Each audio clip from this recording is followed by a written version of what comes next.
Hi, I'm Rachel, and this is my Am Reading video for Friday, January 28th, 2022. Hopefully going up on Friday, we shall see.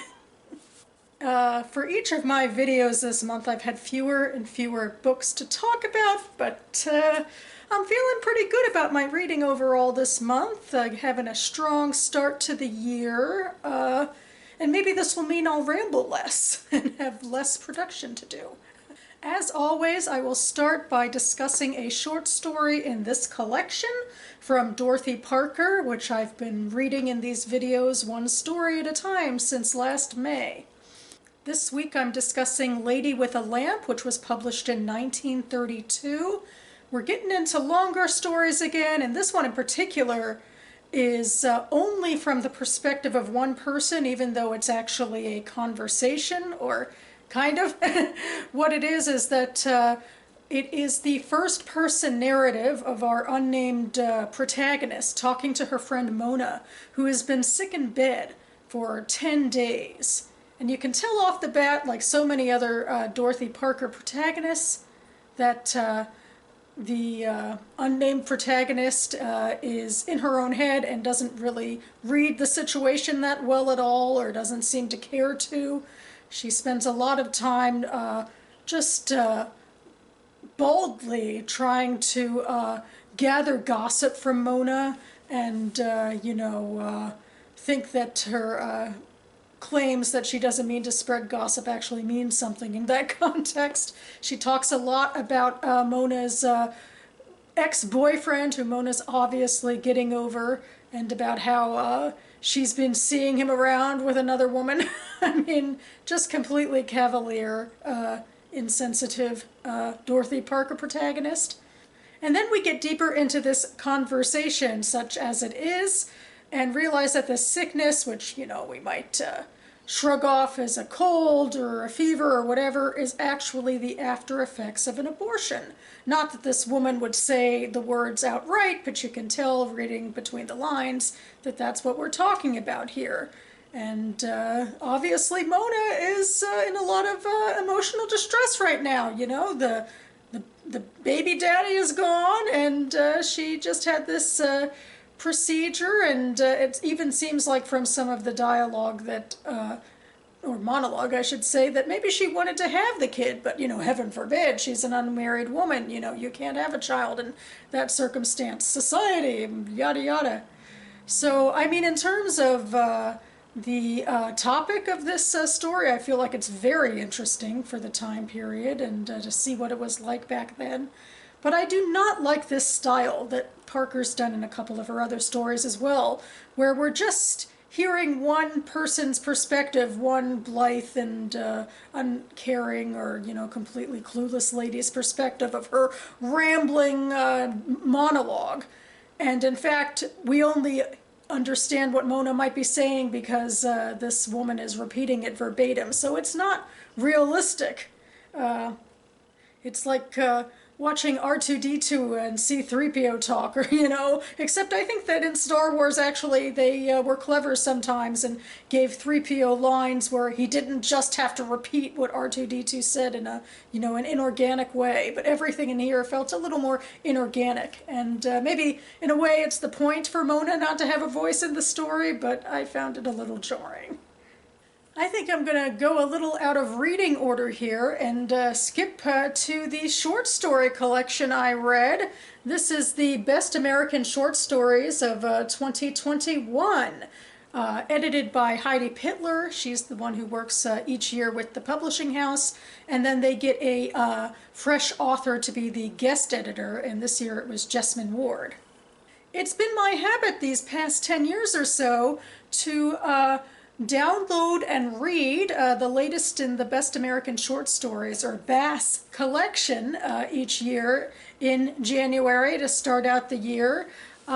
So I have a large ebook collection on this iPad. In fact, this is really some of the only ebook reading I do, other than if I get something that way from the library.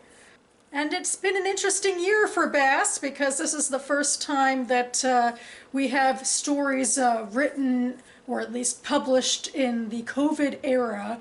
That being said, COVID really didn't feature at all in the stories. I guess it fit with the whole idea of literary fatigue about COVID, not knowing or being able to really talk about it much. I mean, I did actually read a short story last year that was about COVID, but I think it's slowly coming into the mainstream.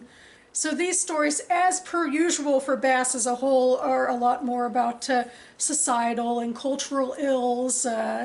Everything's always expanding, I think, to grow more and more diverse in these stories and not just take place in the US, even though the magazines and journals that these stories come from are all published in the US and Canada.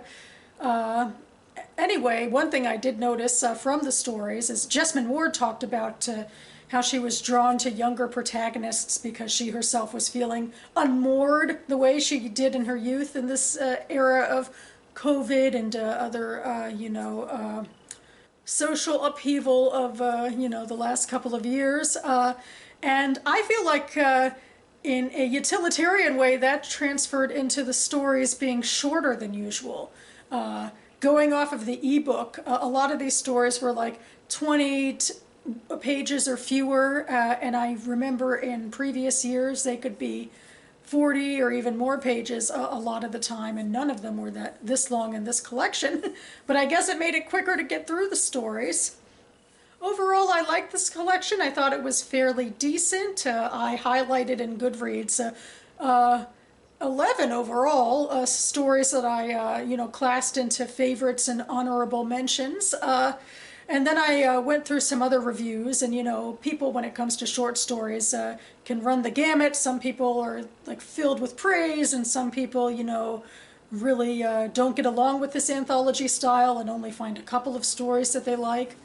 But it does seem to me that almost everyone, at least in the few reviews I've read, this is not all that scientific, but I think a lot of people mentioned Biology by Kevin Wilson, which I also named as my favorite story in the collection, which is a story about a relationship, an unorthodox relationship.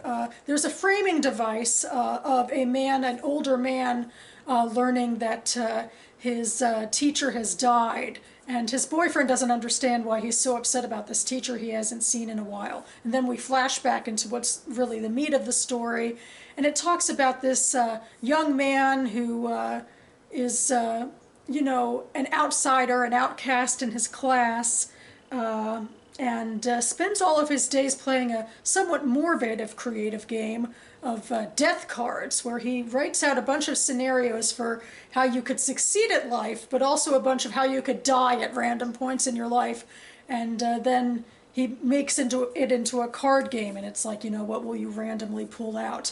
And he plays it with this teacher who also is a bit of an outcast, but the way that they frame the story is he's not creepy per se, but he does get into a little bit of trouble when he responds to students challenging his authority by taking them to the basketball court and, playing them one-on-one and beating them.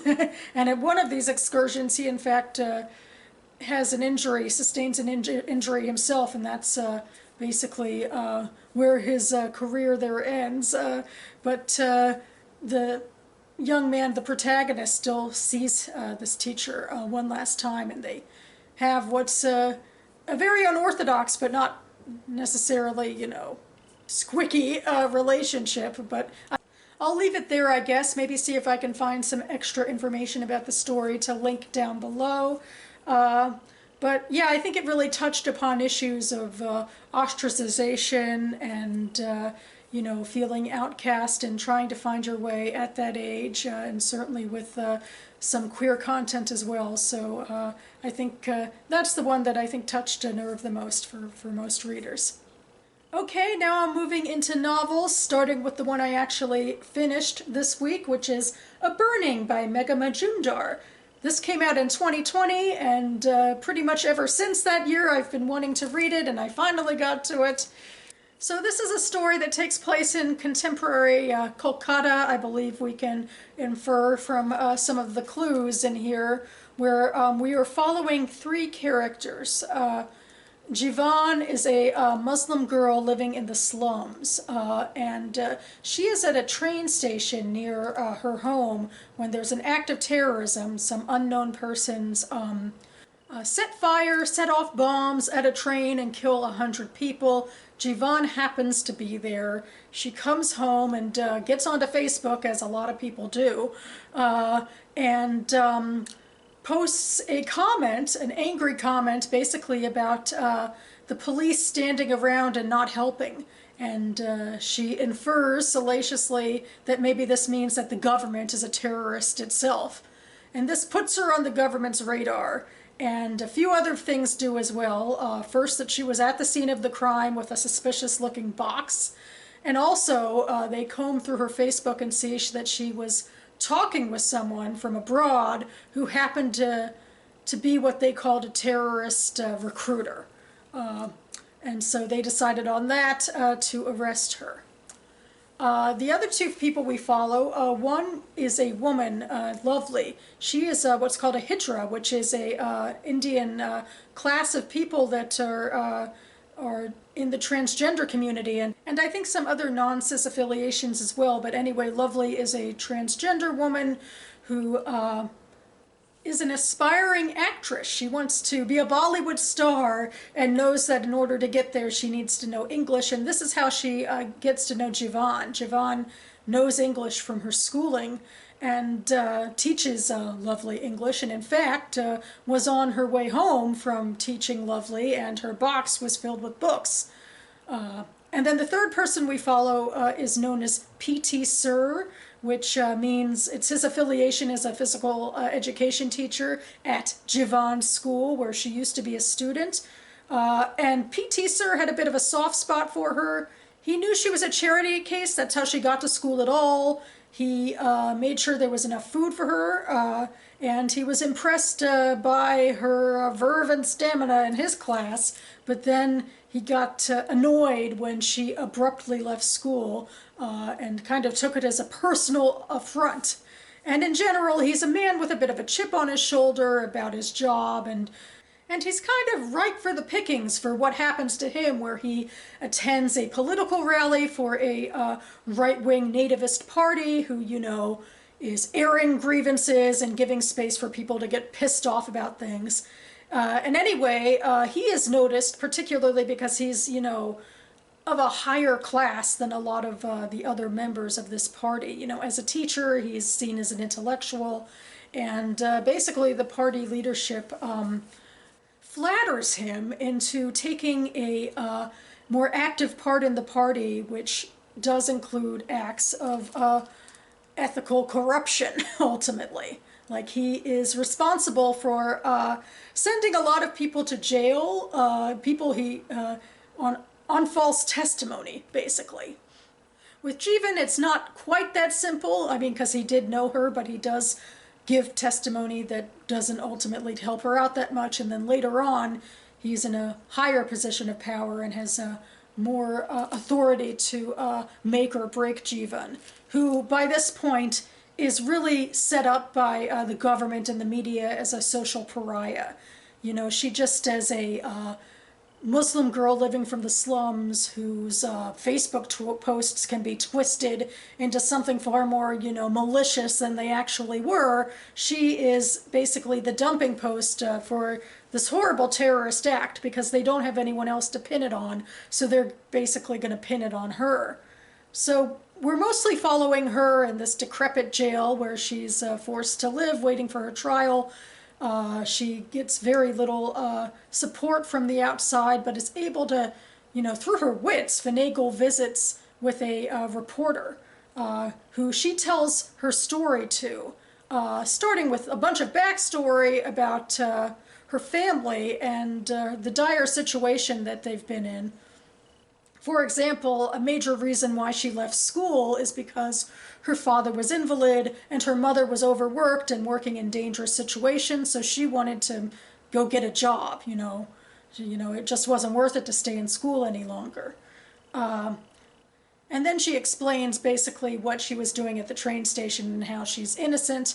But along the way, she also reveals more of her dissatisfaction toward the government and even some minor petty acts of civil disobedience, as it were, which then the reporter does twist around in the story so that she sounds worse than she is, because really the system is poised against her this whole time, and it becomes kind of tragic. But I think in a way the more fascinating characters to follow are P.T. Sir and Lovely, who are not completely corrupt people, even P.T. Sir, who is a more annoying character. But, you know, they have their own ambitions and their own dreams, and then as Jeevan becomes more of a pariah, it's more dangerous even for them to stand up for her as much. So it's an interesting dilemma for the two of them, and I feel like they are more compelling to follow in that way. I don't think Jeevan is completely polemic, but in a way her circumstances are more fascinating than she is, and more tragic than she is. She's not completely one-dimensional, but I feel like that's how it goes. I also feel like I'm nitpicking a bit. I gave this book 4 stars, but and I feel like there's like a little bit of a distance and so forth with the writing, but also the writing I think is very innovative, and I think a lot of people find that compelling. I mean, readers, you know, get split on these things, but I think a lot of reviewers found her writing very compelling, and it certainly isn't at all workmanlike or anything. For me, I think I'm liking this book more and more as I think about it. So whatever quibbles I have are minor, and I guess I'm just trying to justify why it might not be a top favorite of the year, but I really do feel like that this is a tour de force. I think I understand the appeal of this novel. I think it lives up to a lot of the hype. And it, of course, has some universal messages about, you know, this rightward shift in government and the corruption that it breeds, and also just in general, the way that we look toward others to blame for societal ills, even if they're not guilty. And it gets into, you know, religious persecution against Muslims, and there's all sorts of things in this novel, and I would definitely recommend it. I would also recommend this novel. This is Everything Belongs to Us by Yoojin Grace Wuertz. I suppose I shouldn't recommend it yet because I'm only 1/3 of the way through, but so far I'm really liking it. This was the book I picked for my page 112 tag, and I seem to have a pattern where the books I pick I either end up really liking or loving, or really being disappointed by, you know, and finding kind of mediocre. And I'm so happy I'm starting 2022 with one of the ones I really, really like. And I feel like right now this one might be my favorite read of the month, even though I'm probably not going to finish it until early February, but you know. Anyway, this is a book that takes place in South Korea in the 70s, before the modern democratic state. We are following predominantly 3 young students. We're following Sunam, who is a young man in university trying to get access into the Circle, which is like this hyper fraternity. It has all the hazing of a fraternity, but I think it's also supposed to open a lot more doors to like a really cushy life if you get into this organization. And so far he is basically the underling of an upperclassman and who is basically hazing him and treating him awfully, and it's kind of difficult to read his sections because he's having a miserable time of it. But I don't really find him as compelling as I find the other 2 characters we're following.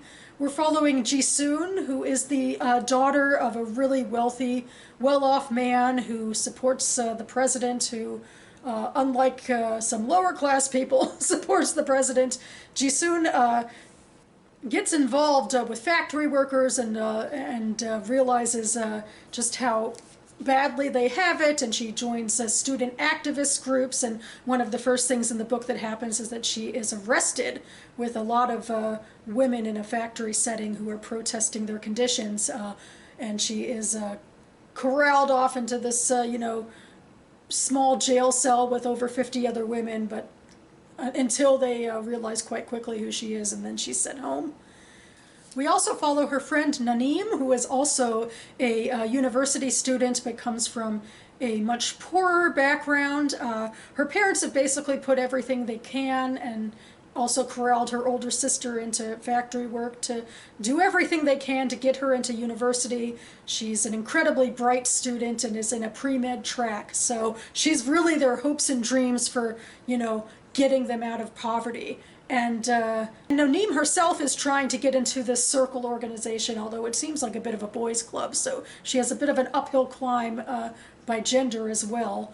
And we also, you know, in this first third, learn a lot about her family. Her sister ends up, you know, abandoning the family. I feel she probably feels a little underappreciated.